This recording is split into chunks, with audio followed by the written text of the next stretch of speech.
Salam sejahtera bagi kita semua. Yang terhormat para dosen penguji, yang saya hormati Bapak Profesor Dr. Edwardus Tandelilin MBA selaku dosen pembimbing saya.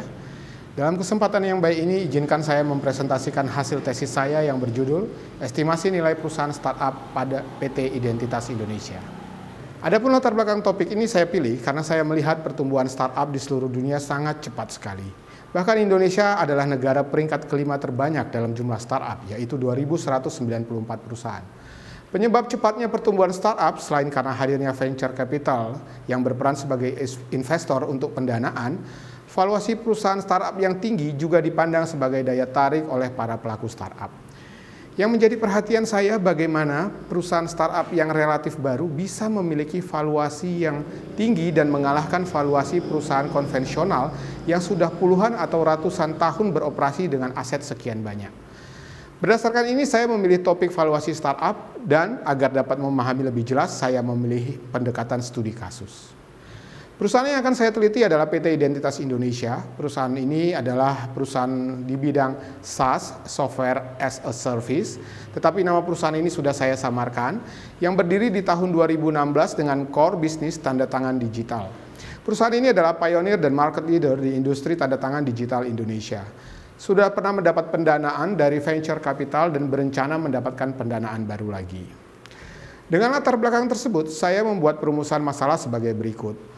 Mencari metode yang sesuai untuk mengestimasi dan menggunakan metode tersebut untuk menghitung estimasi nilai PT Identitas Indonesia. Nilai yang diperoleh saya harapkan dapat menjadi acuan bagi investor. Pertanyaan penelitian ada dua. Satu, metode apa yang sesuai untuk valuasi perusahaan startup PT Identitas Indonesia berdasarkan analisis bisnis life cycle. Yang kedua, berapa estimasi nilai perusahaan PT Identitas Indonesia. Tujuan penelitian ini adalah mencari metode yang tepat dengan pendekatan analisis bisnis life cycle dan menemukan estimasi nilai yang tepat bagi PT Identitas Indonesia sehingga memiliki acuan nilai baik bagi perusahaan maupun investor baru. Landasan teori yang saya gunakan ada dua, yaitu startup dan valuasi. Dalam landasan teori startup, Aswad Damodaran mengatakan, berdasarkan hambatan untuk memvaluasi startup, maka startup bisa digolongkan kepada 5 fase, yaitu fase startup, fase rapid expansion, high growth, mature growth, dan decline. Di mana karakteristik yang diperhatikan adalah current operation, operating history, comparable form, dan source of value.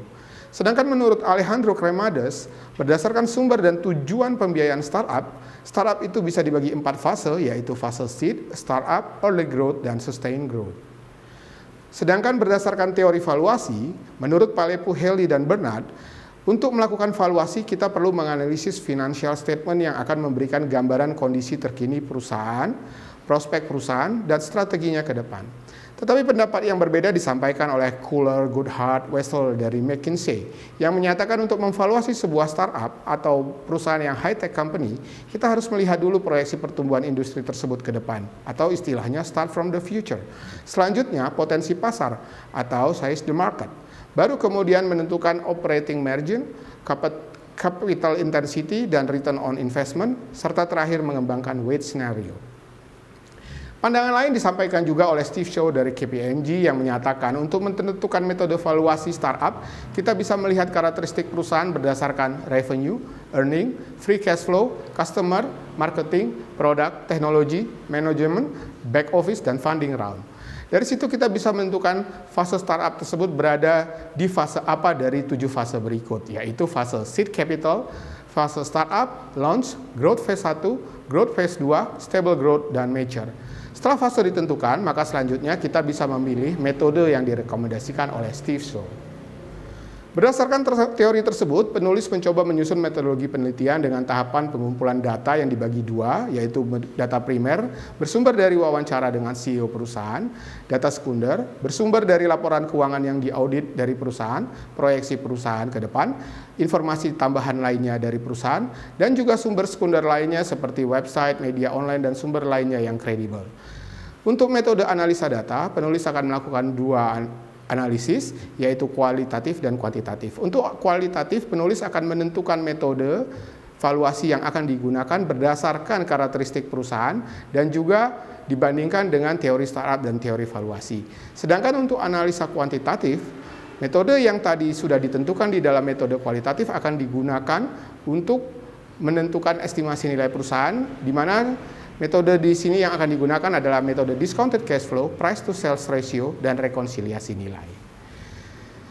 Hasil analisa kualitatif yang ditemukan adalah dengan 3 pendekatan bisnis life cycle yang tadi sudah disampaikan, serta membandingkan dengan karakteristik perusahaan, maka perusahaan saat ini berada pada fase rapid expansion pada valuation issue across life cycle.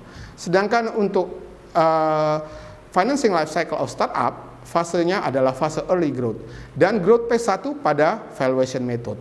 Kesamaan dari ketiga analisa kualitatif yang ditemukan adalah bahwa karakteristik perusahaan saat ini sedang mengalami pertumbuhan tinggi dan berada posisi di tengah-tengah sebuah business life cycle.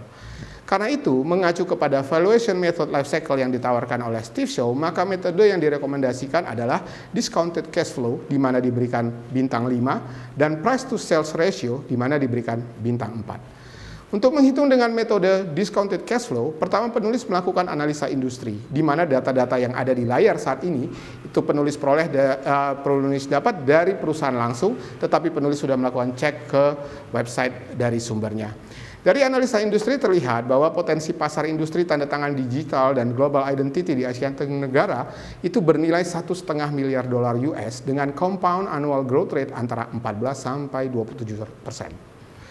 Berdasarkan data tersebut, perusahaan juga sudah menyusun proyeksi mereka untuk proyeksi profit loss untuk periode 2020 hingga 2025, yang kemudian oleh penulis dikomparasi dengan periode 2016 dan 2019 sebagaimana tersaji di layar. Yang menjadi highlight di sini oleh penulis adalah bahwa pertama seluruh data ini adalah bersumber dari perusahaan. Kemudian yang kedua adalah perhitungan pajak pada periode 2020 sampai 2025 itu menggunakan asumsi Undang-Undang 36 2008 tentang PPh 25 sebesar 25%. Yang terakhir ada periode valuasi yang dilakukan adalah 2020 sampai 2025, di mana proses valuasi ini dimulai di kuartal ketiga tahun 2020 kemarin, sehingga data tahun 2020 yang disajikan adalah data annualized. Setelah mendapat informasi mengenai proyeksi profit loss ke depan, penulis mencoba menyusun proyeksi laporan keuangan 2020 hingga 2025. Berdasarkan informasi yang penulis terima dari wawancara, untuk mencapai proyeksi pertumbuhan tersebut, maka pada tahun 2021 dan 2022, perusahaan akan melakukan penetrasi pasar Indonesia dengan berinvestasi pada program-program marketing. Sedangkan untuk tahun 2023 sampai 2025, perusahaan akan ekspansi ke pasar Asia Tenggara dengan berinvestasi di research and development. Tetapi karena keterbatasan informasi yang diperoleh oleh penulis tidak mendapat informasi mengenai berapa besar investasi dari perusahaan untuk ke depan tersebut.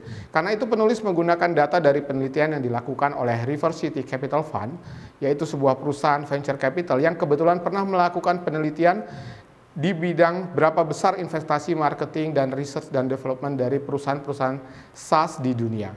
Dari hasil penelitian tersebut, penulis menggunakan persentase investasi ke depan sebesar 86% untuk tahun 2021, 62% untuk tahun 2022, dan 21% untuk tahun 2023 hingga 2025. Selanjutnya, penulis mencoba menyusun laporan keuangan 2020 hingga 2025 dan dibandingkan dengan laporan keuangan 2016 hingga 2019 seperti terlihat di layar.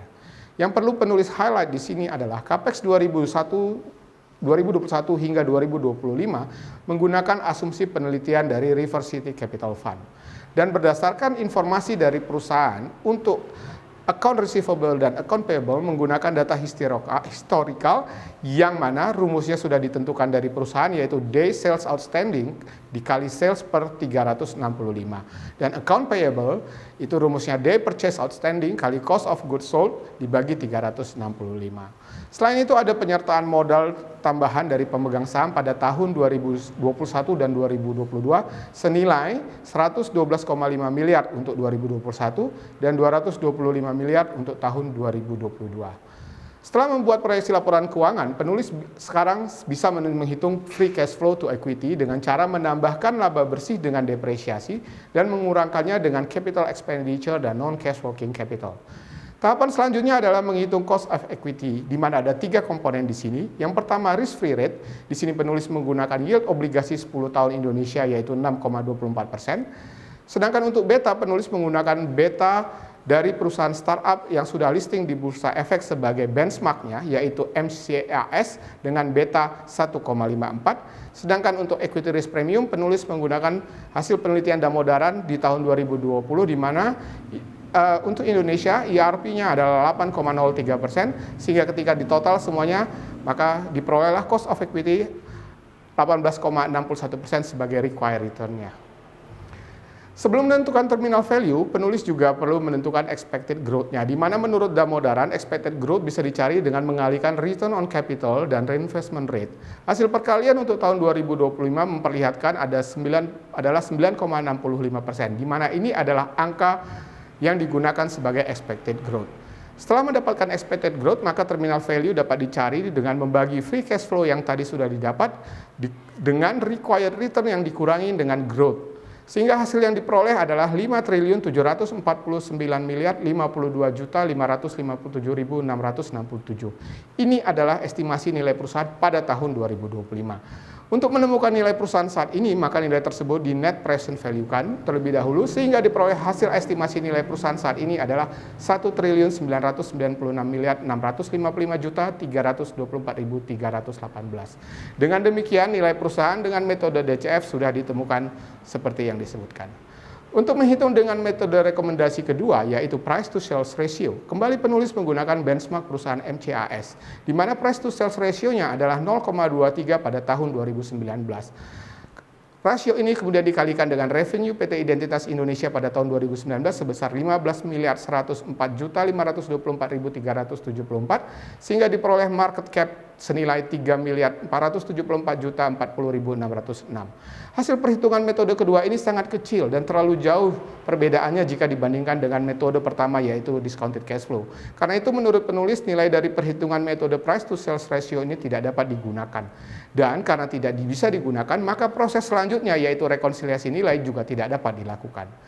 Jadi sebelum menjadikan hasil nilai yang tadi kita dapat dari metode discounted cash flow sebagai nilai akhir, perlu diketahui bahwa berdasarkan peraturan OJK nomor 35 POJK 04 2020 tentang liquidity discount bagi perusahaan-perusahaan tertutup, untuk pemegang saham mayoritas, besaran diskon diatur antara 20-40%.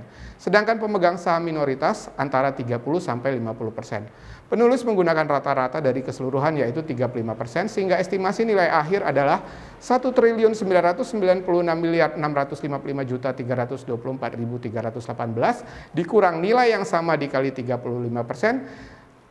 sama dengan 1.209.825.960.807. Dengan demikian, angka tersebut adalah nilai estimasi dari PT Indonesia. Kesimpulan dan implikasi. Pertama, nilai estimasi perusahaan berdasarkan metode discounted cash flow yang diperoleh adalah 1.996.655.324.318. Setelah dikurangkan dengan liquidity discount sebesar 35%, maka nilai akhir perusahaan adalah 1.297.825.960.807. Perhitungan dengan rekomendasi metode yang kedua, yaitu price to sales ratio, adalah 3.404.378.445. Nilai yang dihasilkan antara kedua metode tersebut perbedaannya terlalu besar, sehingga diputuskan metode price to sales ratio tidak dapat digunakan dan rekonsiliasi nilai juga tidak dapat dilakukan. Implikasi. Yang pertama, proses penilaian ini sudah dilakukan dengan metode berbasis ilmu pengetahuan dengan asumsi yang objektif, sehingga estimasi nilai akhir diharapkan merupakan nilai yang fair. Penelitian ini diharapkan dapat membantu manajemen PT Identitas Indonesia atau pemilik startup lainnya untuk mengidentifikasi metode apa yang dapat dipergunakan dalam melakukan valuasi sebuah perusahaan startup. Keterbatasan penelitian. Data proyeksi yang digunakan penulis yang diterima belumlah lengkap dari perusahaan, seperti proyeksi laporan keuangan dan sebagainya. Sehingga penulis menggunakan asumsi dari penelitian lain dalam membuat proyeksi capex dan lain-lainnya. Yang kedua, sulit untuk mencari perusahaan startup di Indonesia yang benar-benar sejenis dan sudah IPO untuk dijadikan benchmark. Menjadikan hasil perhitungan price to sales ratio tidak dapat digunakan. Saran.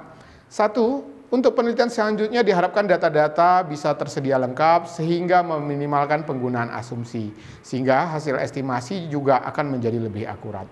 Yang kedua, diharapkan penelitian selanjutnya juga sudah ada perusahaan yang benar-benar sejenis dan sudah IPO di Indonesia, agar dapat dijadikan benchmark untuk metode perhitungan price to sales ratio. Jika belum ada, mungkin dapat mempertimbangkan penggunaan benchmark dari perusahaan sejenis yang sudah IPO di luar negeri. Demikian presentasi hasil tesis dari saya, semoga bisa memberikan manfaat bagi kita semua. Terima kasih.